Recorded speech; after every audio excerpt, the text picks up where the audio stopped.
Yo, it's me, Pops Van Marmalade, and you're watching the Comics-Related Madness Network. Uh-huh. So come get some.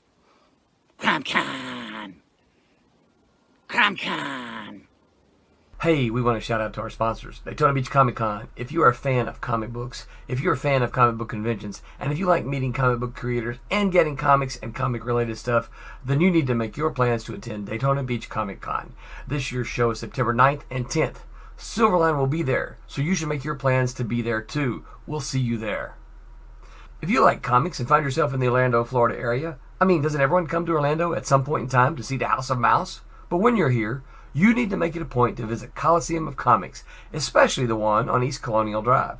They carry Silverline Comics, even a limited edition Coliseum of Comics version of our comics. So, when you go, be sure to ask for Silverline Comics and tell them we sent you. OCD stands for Orlando Collector Deviants. OCD, Steve and Trish, they're a family of geeks who promote geek things, particularly those around the Orlando, Florida area. They're big supporters of Silverline, and we think you should be supporters of theirs too. Go give them some love. If you are an independent comic book maker and you need to get your independent comics made, you need to look no further than Kablam Digital Printing. They print our books, and they do a bang-up job. They're not only trusted by Silverline, but many, many independent comic book makers. Head on over to kablam.com and see for yourself just how easy it is to have your comic printed by them. And tell them Silverline sent you.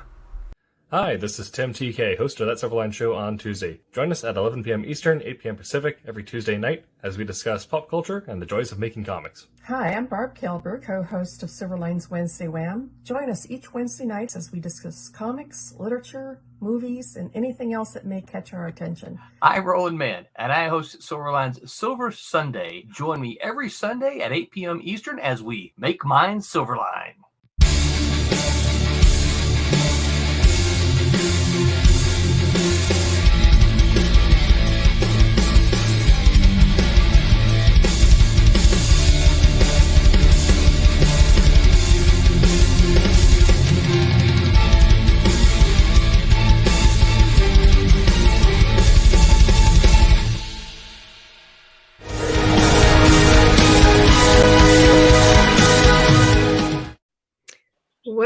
Welcome everyone. My name is Barb Kilberg. I will be your hostess for the night.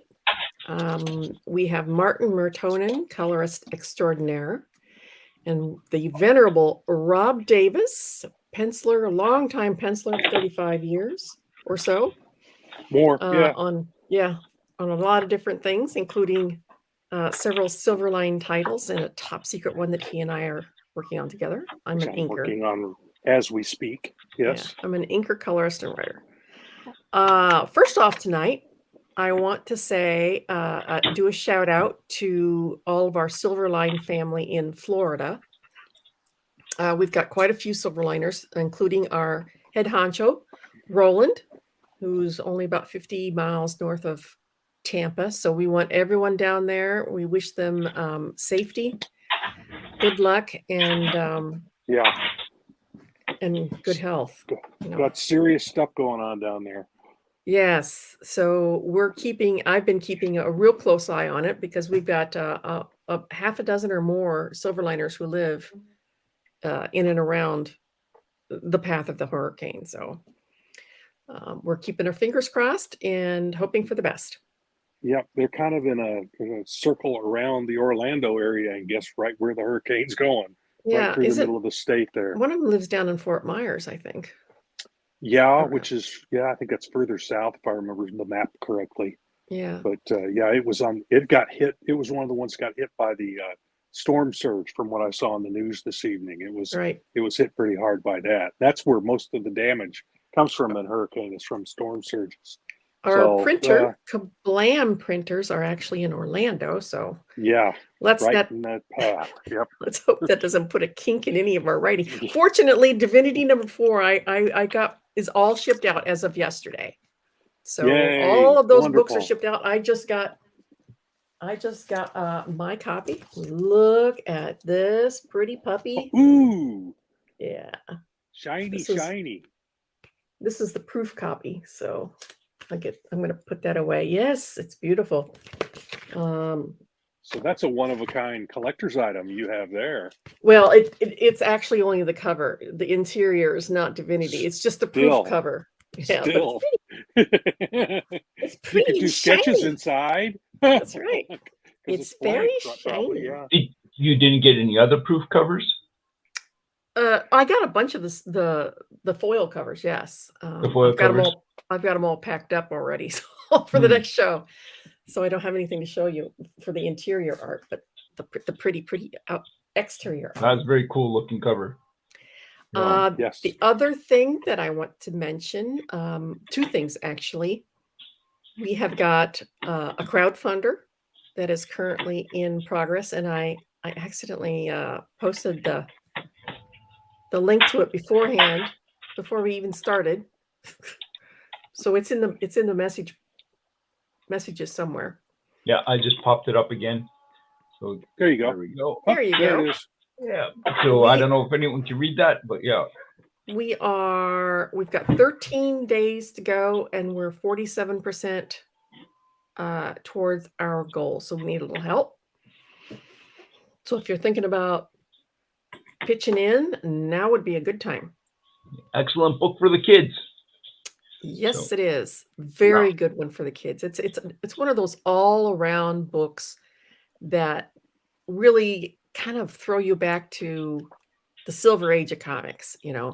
It's got that feel to it and that type of writing. That's a lot of fun. It really takes me back. Yep, there it is. Yeah. Oh, wait a minute here. That's issue 2. Yeah. Yep. I think I just got my issues here too. Yeah, I grabbed these just before we went on air. I've got some of our other Silverline books here, so if we talk about anything, I can just grab it. Yep, I got a bunch of them with my like that. Yep, with my Divinity stuff. Mm-hmm. Yeah, I think I've got a Divinity one here too. And yeah, there's one hiding down here near the bottom. Yep. We also have a book in previews, and Rob, would you like to take that away? That is our book. Let me grab. Let's see. Was it that second issue? I'm trying to remember. I believe it's issue 2. Here's the. Here's the cover of issue 1, Twilight Grim. If I can get it without the light reflecting on it here. There we go. Twilight Grim. That is now available in previews. So go to your comic book shop, go to your favorite online store, and order Twilight Grim. It's the only thing from Silverline this month. Yep, it's number 2. He's showing number 1, but it's I'm showing number 1 here, but number 2 is out there. I thought I had 2 as well, but I've actually got one from later in the run. So I won't show that one yet. If you like vampires and vampire hunters, this is the book for you. This is the month, Oh, yeah. Indeed. Yeah. So just a heads up, the Hurricane Milton is hitting Sarasota about now. Yep. So, yeah, I figured it hit about when we started. That's okay. Okay. That's the luck down there in Florida, folks. Yes. We're keeping our fingers crossed.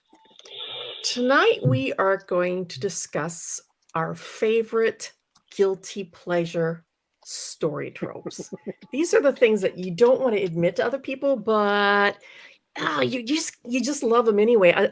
A story trope is a common literary device. It's a theme or a plot device, an image or a plot. Well, I already said plot. You can take me off the focus here.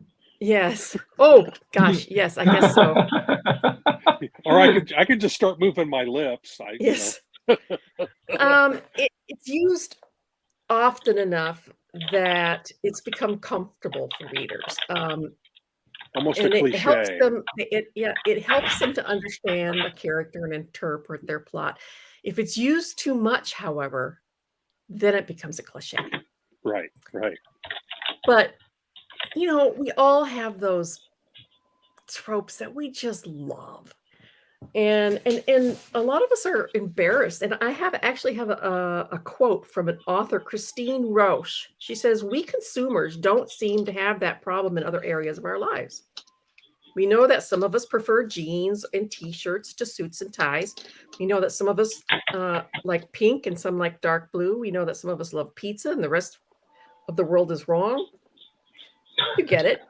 We're accepting of the differences in taste in a wide variety of things. Right. We're not as accepting in the world of art and entertainment. We often apologize for the things we love.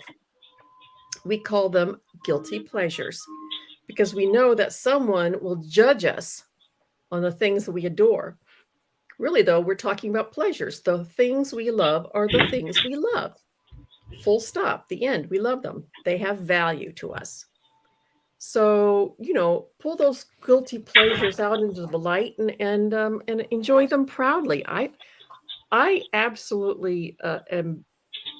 I love the whole chosen one trope. Where you've got the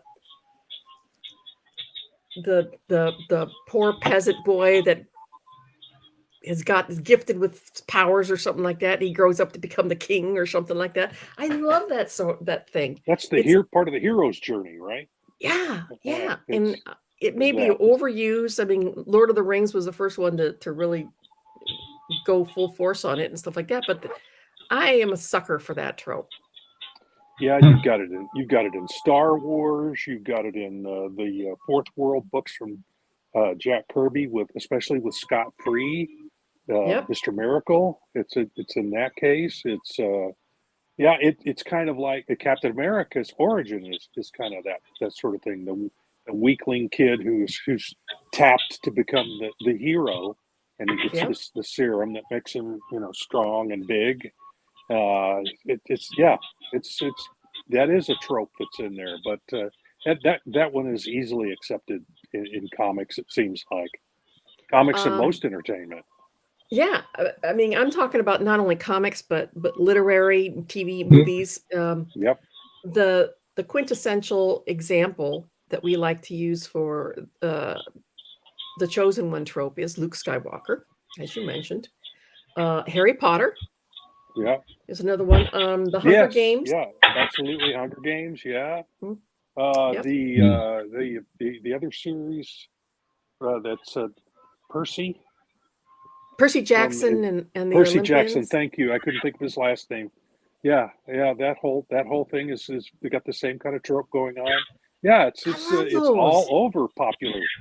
And a lot of people say, a lot of people say, "Oh, that is so overdone." I don't care. I will read them. I'll read 100 more. It makes me. I enjoy it. It's you want to root for the guy,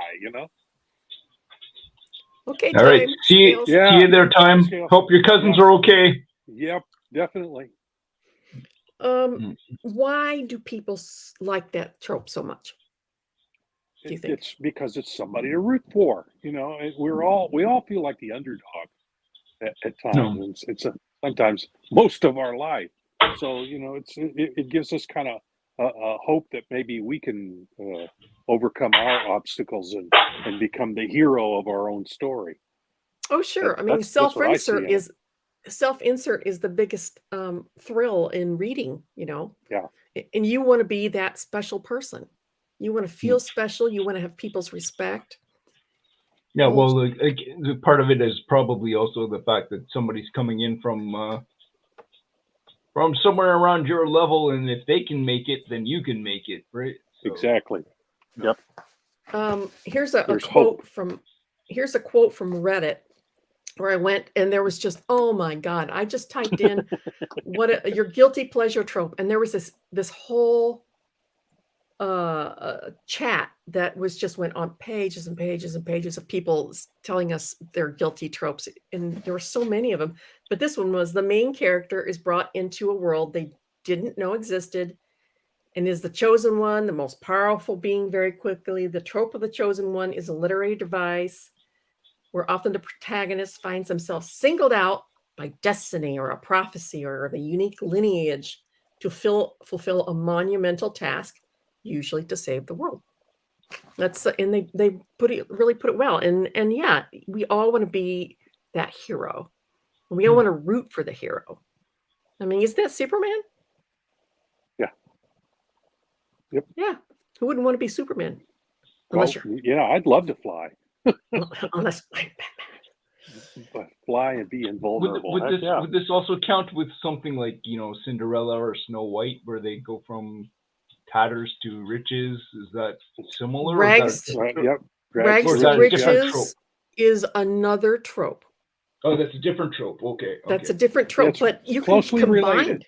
You can combine tropes. Yeah. You know, okay. You can have 2 or 3 different tropes in a story. A lot of people call them lazy writing, you know, crutches to writing. But if people are enjoying them, so what? Well, but sometimes you can use the trope as your starting point, and everyone has a common standard to start with. Then you can twist it later, right? And then you can mess around with it and play with it and come up with other ideas. Oh yeah, you can throw a monkey wrench into the common trope, and people say, oh, "I didn't see that one coming." You know, our hero turned out to be the bad guy. Yeah. What's an example of a guilty trope that you really enjoy, Rob? Oh, you're going to put me on the spot now. I had one on the tip of my tongue a minute ago. Well, there's the. I kind of like the trope. I'm not sure what to call it, but it's this scruffy guy that ends up being a secret hero or a secret good guy. He looks like the bad guy, but he turns out to be the good guy. A good example of that would be one is Han Solo, and another one would be Aragorn. There's Strider in the Lord of the Rings series. If you read the book, it really emphasizes the fact that he looks like this scruffy, nasty looking guy who ends up being king of Gondor.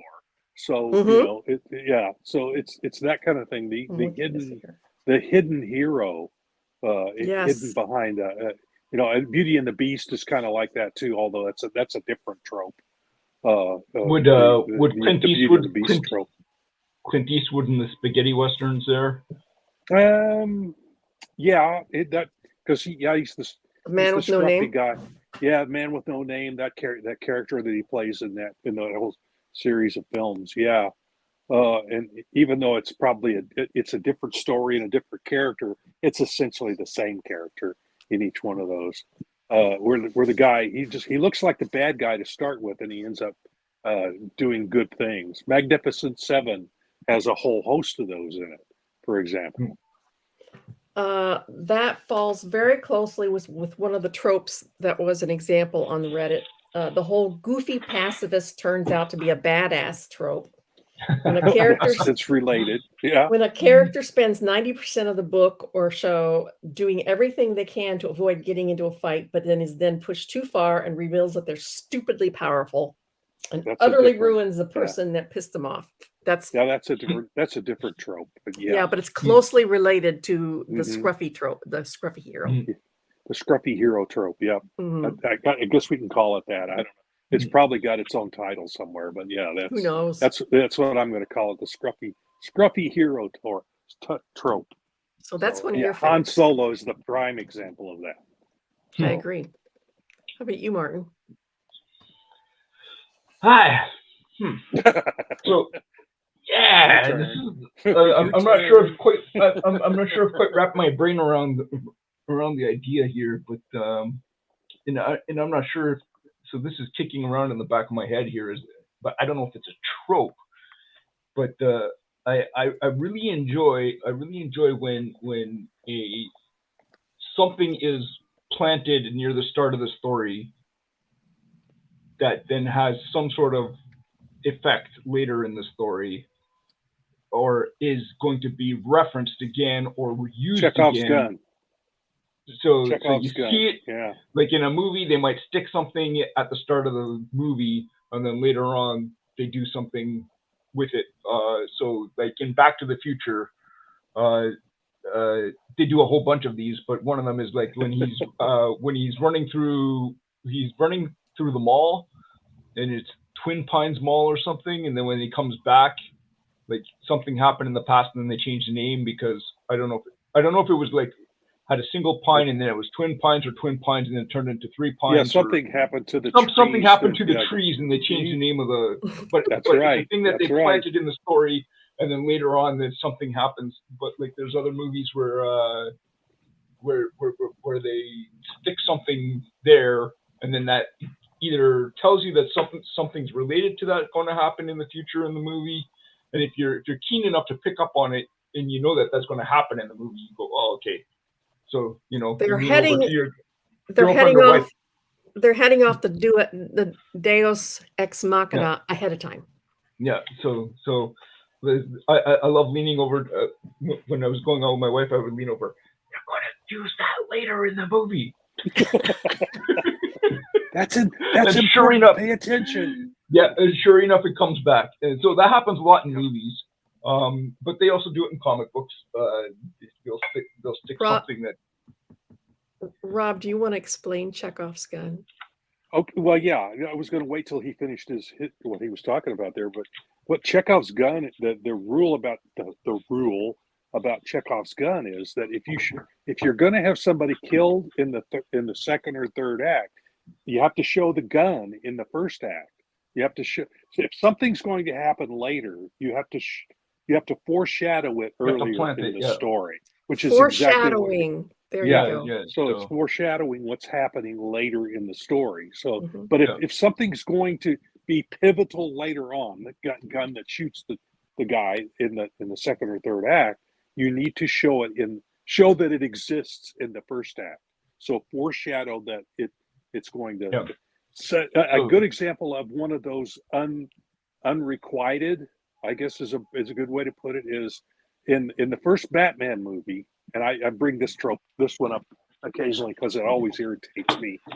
Tim Burton, in the story, the Joker says, he says early in the story, he says, I want my picture on the $1 bill. You were talking about and so later in the movie, the Joker and his henchmen are throwing money out into the crowd.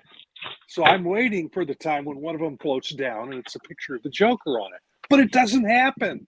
They foreshadowed something that didn't come. I mean, it irritates me when that happens. You planted it, but then you didn't let it grow.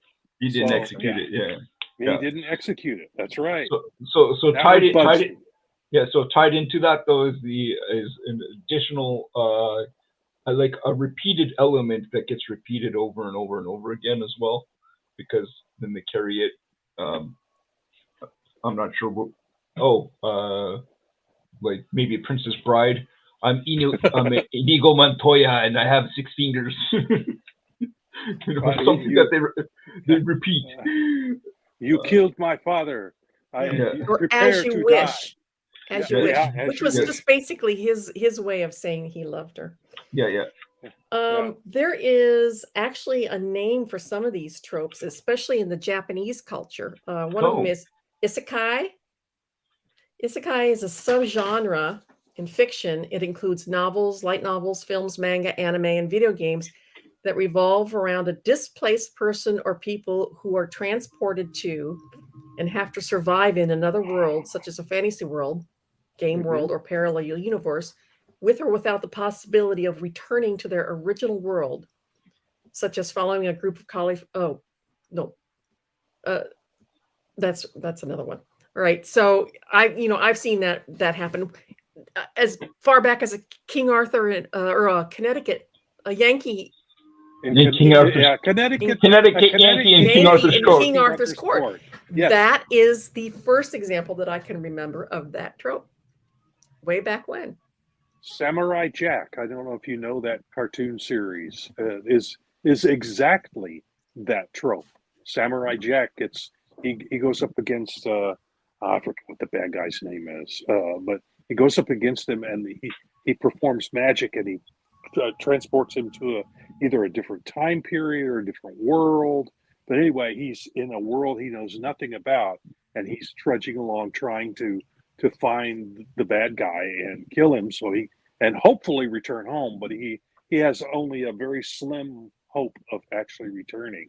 But he just wants to take out the bad guy because he's ruining the world. So yeah, Samurai Jack. If any of the fans out there recognize that, that's exactly that trope.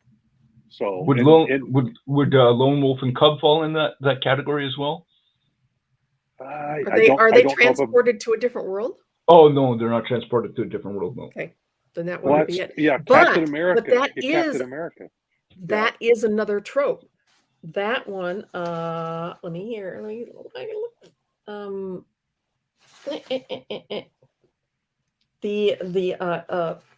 Absolutely. Here's this person said, I absolutely adore whatever you call the trope, or some big tough warrior is suddenly forced to take care of a child, aka the Mandalorian. So Lone Wolf and Cub would probably fall into that trope. Yeah. What's the one, the John Wayne movie where the three tough guys have a baby thrust in their midst? I can't remember the name of the movie. It's not Three Amigos. That's a different one altogether. But it's something like that, like the Grandpas or something. I cannot remember the name of it, but it's a John Wayne film where the three guys, and this baby is kind of thrown in their laps, and they have to take care of it and get it where it needs to go. That would definitely be that trope. Yeah, it fits that perfectly. Yeah, that's exactly it. So, anybody out there knows what that film is, please tell us. Yeah, let us know. Another one of the biggest tropes in fantasy novels is the good old human, elf, and dwarf have to go and hack up some orcs or goblins, and that's a trope. Yeah, we see that a lot in fantasy novels. Do you enjoy that one? Generally, if it's well executed, yeah, definitely. It's not my daughter's cup of tea. She hates that sort of thing. Oh, really? Okay. Yeah. She won't touch it with a 10-foot pole. How about you, Martin? Well, I mean, it's variation on the hero's trope, isn't it?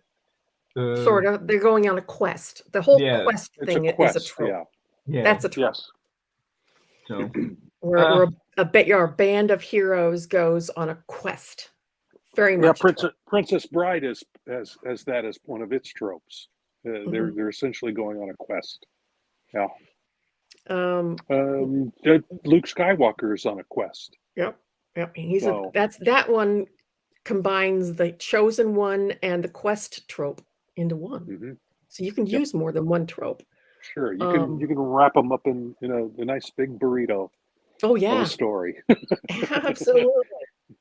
One of my favorites is, we mentioned this earlier, Rags to Riches, but I like Rags to Nobility because I'm a huge fan of court intrigue. I love the politics of court. So I love it when. Thanks. Oh yeah, it's fascinating. I mean, it's more for you. If I don't like it's more for you to see. Okay, I don't care for it much. Like the Game of Thrones. I'm not interested. I'm not interested. Dune, I'm not interested. There would be a French movie that you might be very interested in. Then, if I can remember what it was, it's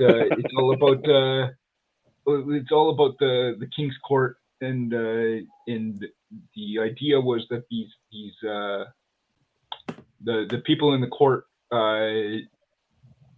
would insult each other to the nth degree. I love that. And snobbery. So these people would try to come up with the best possible insult to the other, and in one case, the insult was so bad the person went and hung themselves over it. Oh no! Right? Ooh. So wow. So I think that might be kind of, if you feel like the trope of the court intrigue, that would be. Well, I don't like the court intrigue where the insults are obvious. I like where they're like backhanded insults. Oh no! Yeah. So subtle insults that are well, just the whole thing is that this is the game that they know that they play, and so then people try to insert themselves into this game, and then they reap the repercussions of it, and sometimes to a very dramatic effect. So yeah, if I can find the name for you, I'll let you know, because I think you'd enjoy that one. How about the gruff mentor with the annoying youth dynamic, where they turned out to be found family at the end? Karate Kid. Yes, that is one. So Star Wars with Obi-Wan and Luke. Oh, well, it's got a little bit of that to it. Or is that more Yoda and Luke? Well, Yoda and Luke, yeah, would be even more so. Definitely. Did any of you see the movie Gran Torino with Clint Eastwood? No. Yes. That was definitely. That's the one where he says, "Get off my lawn."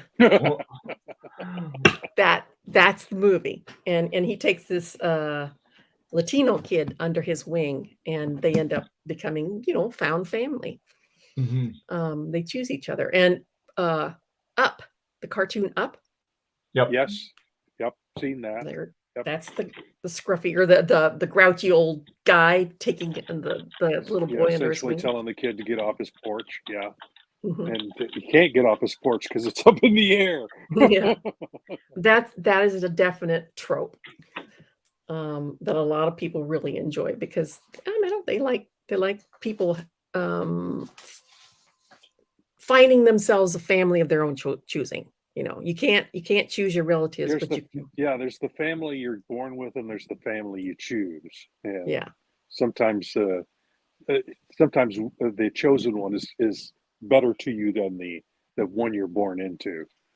Yeah. Many times, yeah. Yeah. Here's another one from Reddit. Retired ultimate badass trope, who just wants to live a quiet life until someone F's around and finds out. Usually they attack him or leave him for dead or kill his family or take something he's cherished or some combo thereof. And, he has to come out of retirement and show him what's what. Unforgiven. Liam Neeson's. Yeah, exactly. Almost every movie he makes. Yeah. Every Liam Neeson's movie. After Taken, yeah. Do you like that type of trope? Yeah, I mean, if you're in the mood for some mayhem and stuff, yeah, that's fine. My husband loves that trope. That's probably one of his favorites. It's a good one. Yeah, I liked Unforgiven, right, where the retired gunfighter who's had his family and his life is collapsing around him, and he's kind of forced. And the pigs are dying. Yeah. God, what a guy who has just no luck whatsoever. So him coming out of retirement to save this house of ill repute that's under attack from the town's, I guess the town bad guy. So he takes him on. Yeah, that's definitely right up there with that storyline. These are kind of they're not just tropes. They're actually kind of plots. They're a plot. Plot devices. They're plot devices is what they are. But they're so common. They're common plot devices that they have become tropes. And if they are used too much, they become a cliché. How about time travel? You guys like time travel? Again, if it's done well. I think the first Back to the Future film did it best. The others were iffy. 2 and 3, the follow-up films. I mean, they each had their own. If they stood alone, they would. I don't think they would work as well as the first one does standing alone.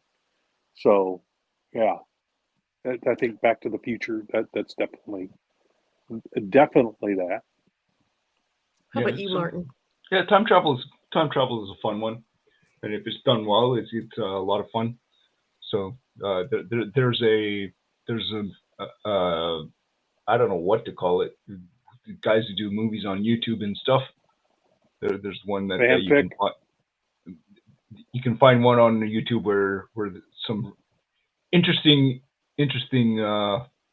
ideas happen where like the characters make a discovery and they travel back in time, and then because they discovered it, somehow I can't remember if they travel back in time but somehow there's like this constant cycle of killing, and they have to kill themselves over and over and over again.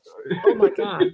It's really weird, but it's like once you realize what's going on, it's like, oh, this is. Then how do they solve the problem? So yeah, very interesting.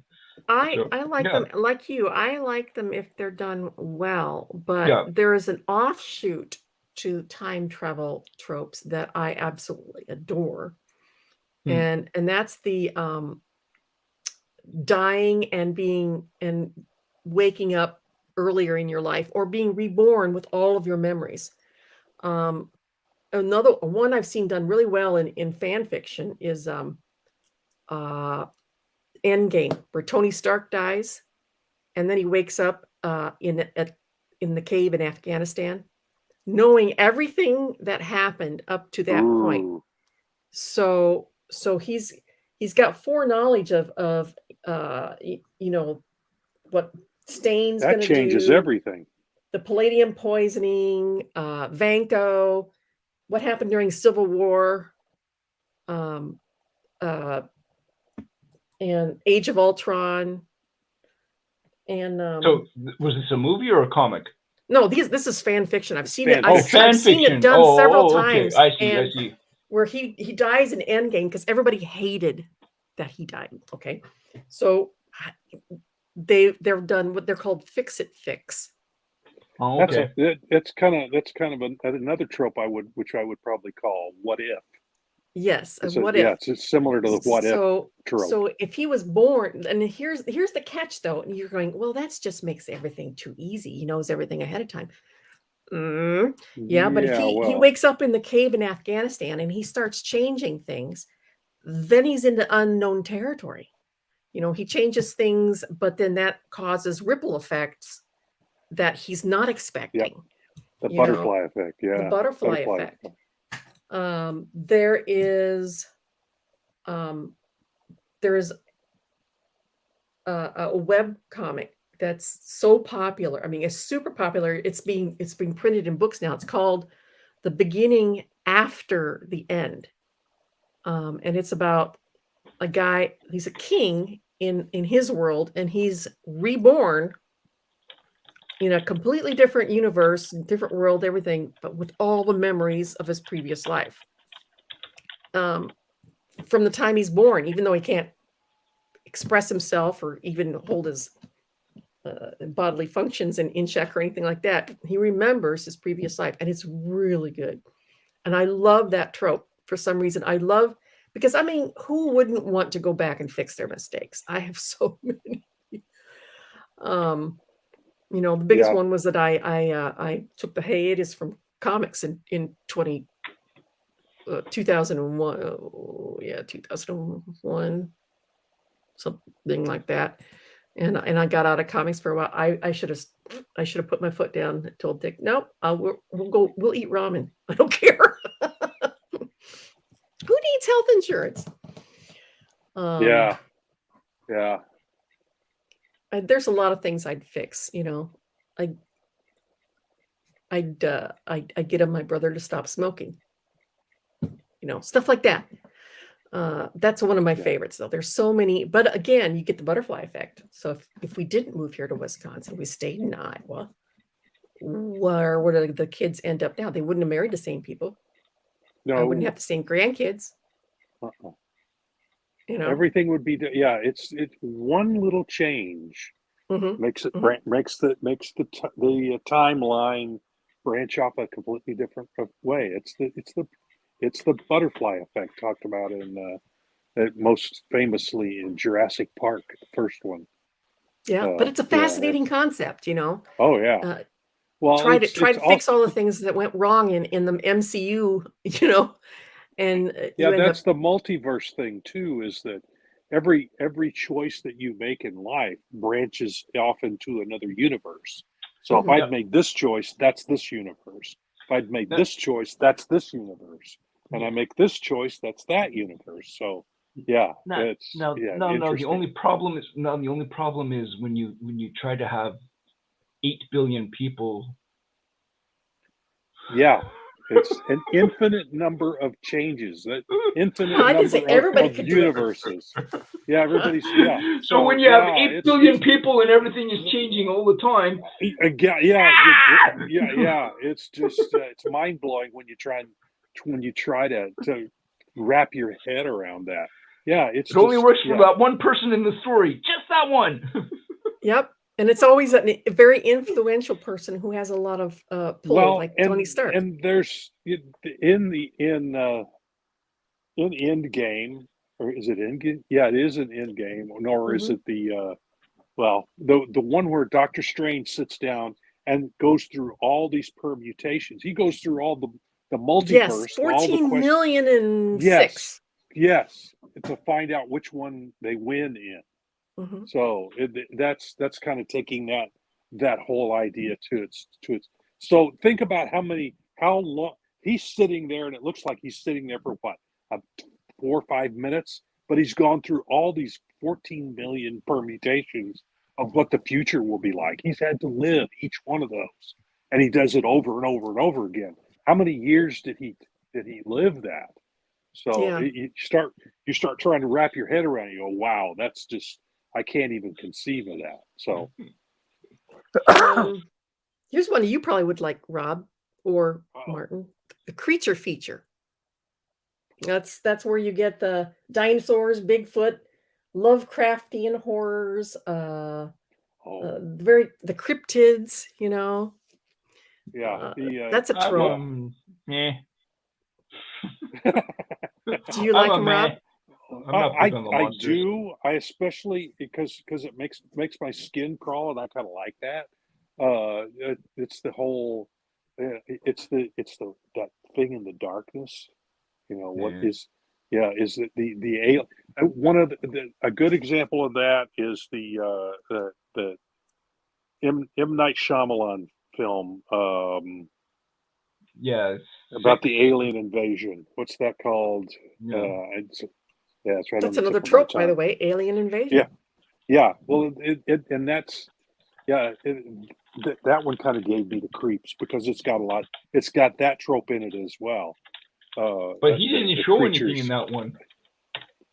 It does, but it doesn't.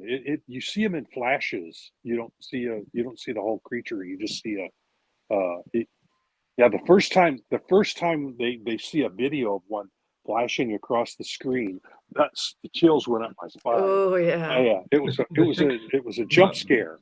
It was well done. The story was so.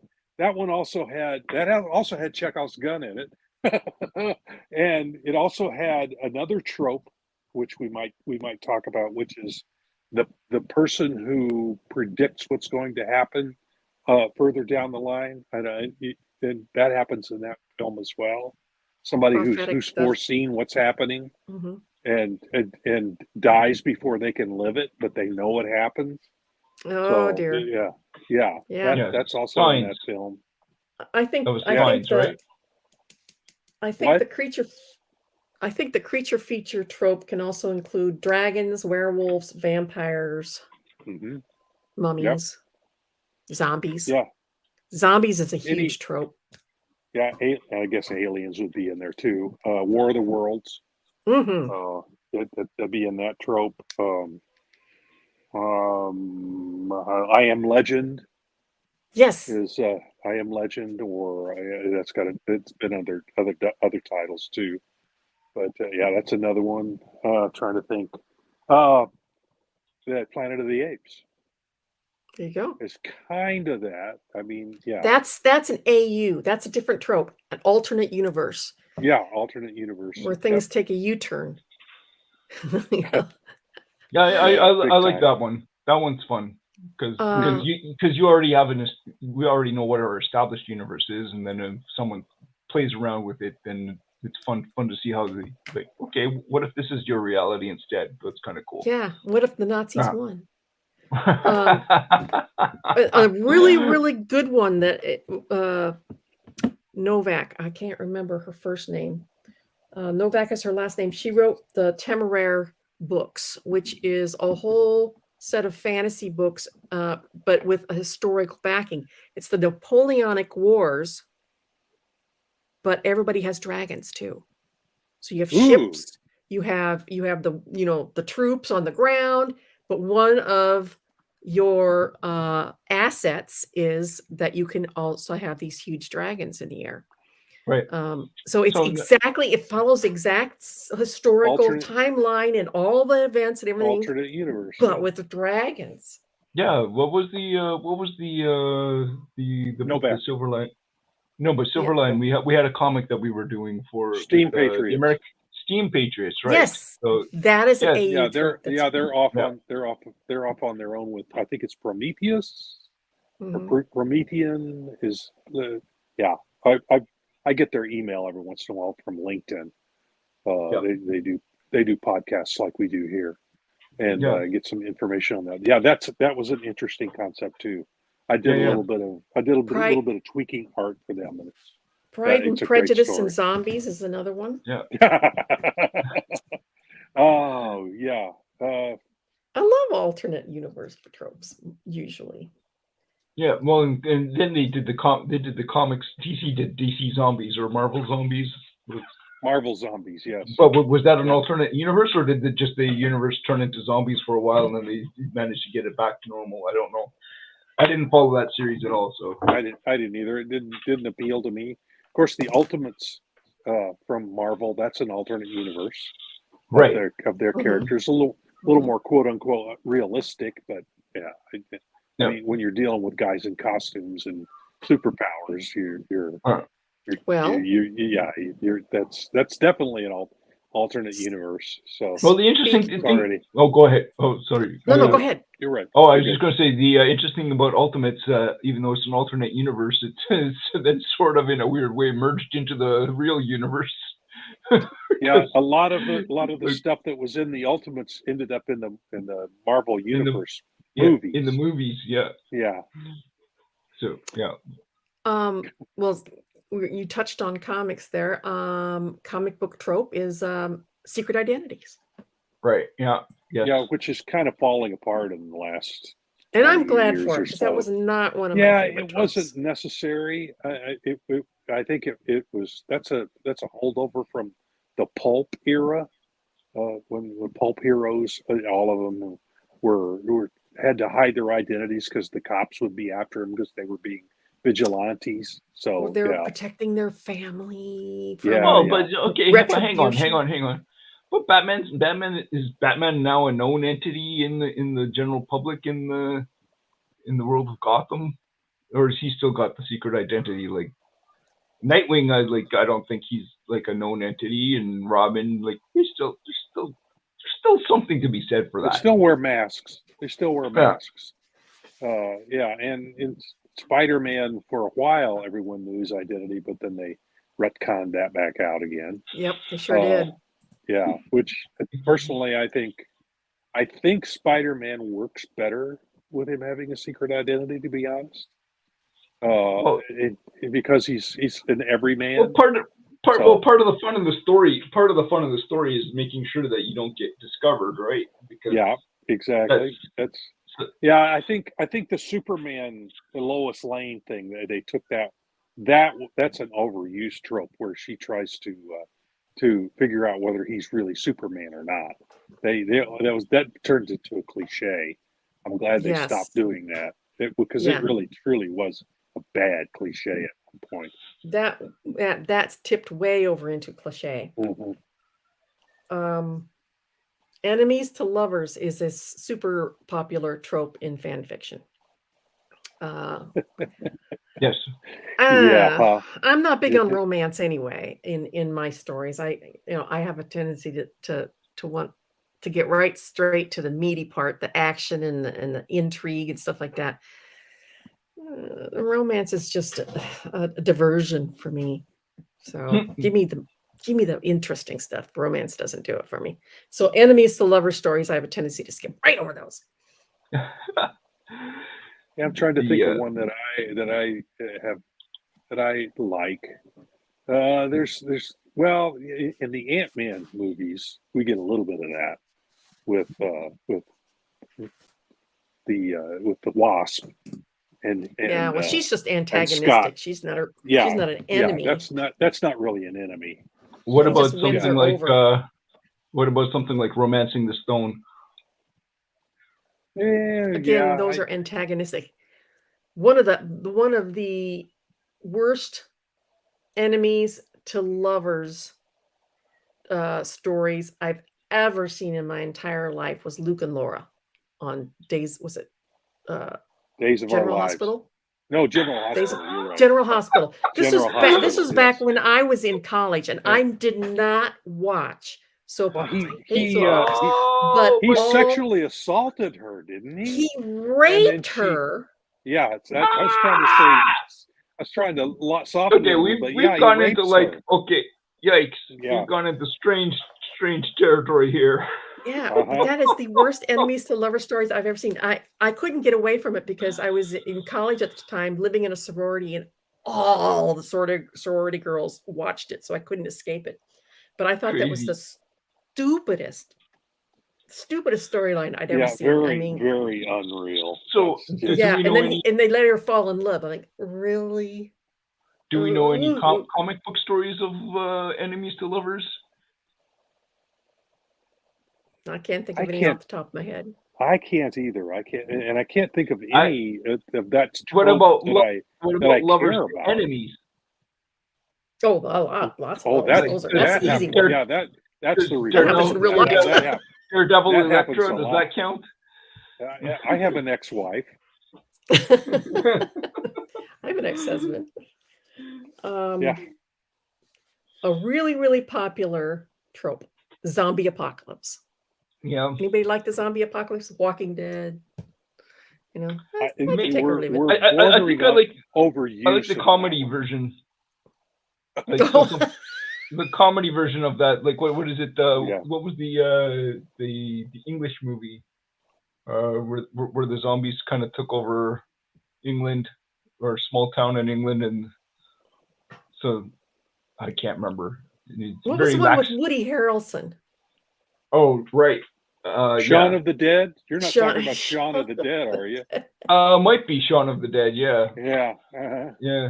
And then the Woody Harrelson Shaun of the Dead, is that the one with yes, Shaun of the Dead, yes. That's the one. Okay. Yeah. And then the Woody Harrelson one was oh dear. Which I can't conjure up right off the top of my head what that Just one say Woody Harrelson Zombies. Zombieland, that's it. Thank you. Yeah. That one was played for kicks too. Yeah. I think I enjoy that more than like, you know, the brutal stuff, because you know it's supposed to be funny, and then like you're not, you know, take it with a grain of salt. Yeah. I liked the movie World War Z, but I never read the book, so I understand that it was a big departure from the book, and it wasn't even close. But it was exciting.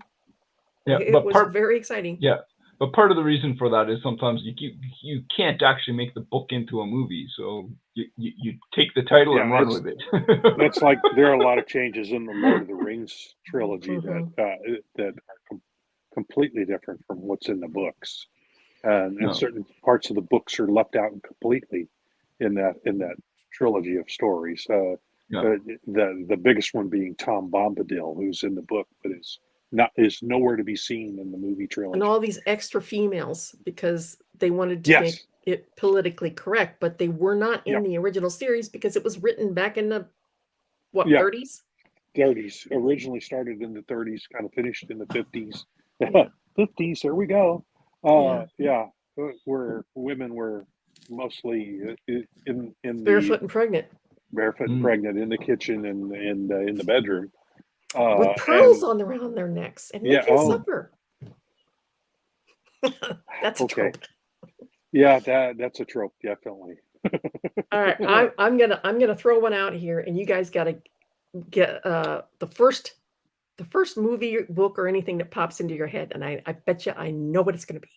Here's a trope: archaeological thriller with secret society bad guys. That would be the first Indiana Jones movie. Yes, that's the one popped into my head first. The first Indiana Jones movie. Another one would be the Mummy. Mm-hmm. At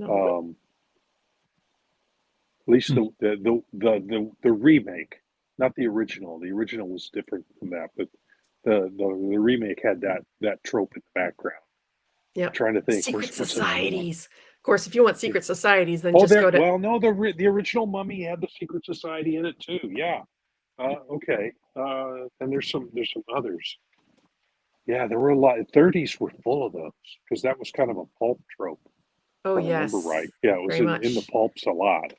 Yeah, so, if you want to go to secret societies, then you're going to go to any of the Dan Brown books. Mm-hmm. Oh yes, yep. Because they're just chock-a-block full of secret societies. Oh yeah. But they're fun to read. I mean, even though he makes it sound so reasonable, he reasons all this stuff out that he writes about, but it's all just conspiracy theory. It's made up BS. Yeah, but it makes for interesting stories. It does. But if you try to make sense of it in the real world, no. What? Okay. So this triggered an idea that. Yes, go for it. So I'm not sure if this is a trope or not. So, but there was a storyline about something to the effect of where somebody would fall asleep, and then every time they fell asleep, they would wake up in one world, and then they'd wake up in the other world. So they lived in two worlds at the same time, but every time they fell asleep, they would wake up in the. So then they would continue their story. They would continue their story, and then they would fall asleep, and they wake up in the original world, continue their story, then fall asleep, and then go back to the other world, and there was like two stories going on at the same time. That's kind of like Narnia. Yeah. So it's related. It's related to Narnia. Is that a trope? I'm not sure. It might be like a partial trope. It's not. Or is that just a really good story idea? Well, it's been used. I'm trying to. Thomas Covenant. There's a series of books about a character called Thomas Covenant that kind of works on that. You can work that out. It's actually it's a very it's kind of like Lord of the Rings. It's tough to get through. The guy's a walking dictionary, so he starts throwing in words, and you go, "Oh, what does that word mean?" So you have to go to the dictionary and look it up. I don't like that too much. I don't want to have to stop to figure out what he meant. Yeah, throws you out of the story. I want to keep into the story, but he throws in stuff like that. But it's otherwise very well written and plotted. How many superhero stories start with the murder of loved ones? Yeah. Again, that's a pulp trope. Yeah, it goes back to pulps again. That one. That one's become a cliche. Yeah, it's been done to death. Yeah. Done to death. Yeah. Or as soon as somebody gets a power in comics, they decide they're going to be a superhero. What if I don't want to? What if I just want to be an ordinary person and just keep it to myself? Yeah, and then trying to deny they have a power and try not to become a superhero, and yet they're forced into it by circumstances. I've seen that in some stories. I can't think of any right off the top of my head, but I know that's happened in some stories where that's exactly what happens. They want to deny their superhero abilities, but they get something happens and they have to use them. So then after that, save somebody or save someone they love or something like that. And how many superheroes have a personal connection with the villains? Yeah, as Batman especially in the first Batman film from Tim Burton, has that connection. Harvey Dent. Yeah. With the Joker. Oh, the Joker. Yeah, because that's who killed his dad and his mother. Oh, that's right. I'm thinking of Professor and Magneto, Professor X. Yep. And Magneto, they have a personal history. Yep. That's another one. Yeah, in the Captain America movie, there's a connection in the serum itself, which that wasn't in the comics. That's something they inserted in the movie version. They've got that connection. They through the scientist, Professor Feinstein or whatever he was called in the movie. That's their connection. That's a personal connection. So it's almost like a family relation in that because of they both were given their powers by the same thing. Yeah. Yeah. Well, we have eaten up our hour. So what I want to close out with before we close out is that don't feel guilty for liking the tropes or the cliches that you like. Because if you like them, that's all that counts. You are finding enjoyment in that particular plot device.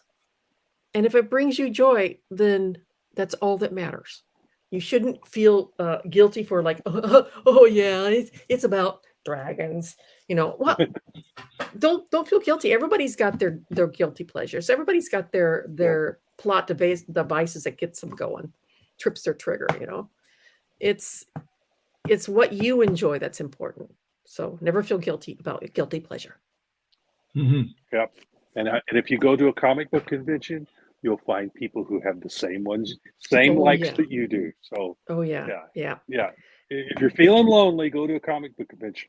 Of course, these days you can find somebody who's got the same interest as you on the internet. That's correct. Yeah.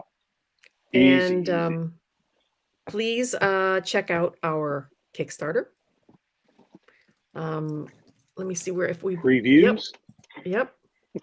We're still at 47%. And please ask your local comic book shop to carry all the Silverline books. We could definitely use the boost. It's a tough road to hoe to get out in the world of retail sales. And we're doing it, but it's a long road to do it. Indie Comics is the stepchildren of DC and Marvel, and we're the ugly stepchildren that nobody wants to play with. But no, we're not. What are you talking about? Eventually, if you get to know us, you'll love us. Eventually, we will be the Cinderella. You see. Yeah. Did you show the shiny cover to the audience, or was that before we started the show? No, I showed it to them. Yeah. Yeah. Look at that Divinity book, people. That's pretty. We're not the ugly stepchildren. What are you talking about? We are the new children. We're the ugly stepchildren that are going to become Cinderella. If you like straight ahead storytelling and books that are fun to read, you found the right place. Silverline Comics is your place. You can relate to us. Yeah. Tropes is one of my favorites, by the way. And people in Florida, take care. Yeah. Take cover. Yes. And stay safe. Yes. Yep. We'll be praying for you. Yes. So. And as we like to say here at Silverline Comics, make mine Silverline. Hey, I'm G-Rod. Make mine Silverline. You heard me.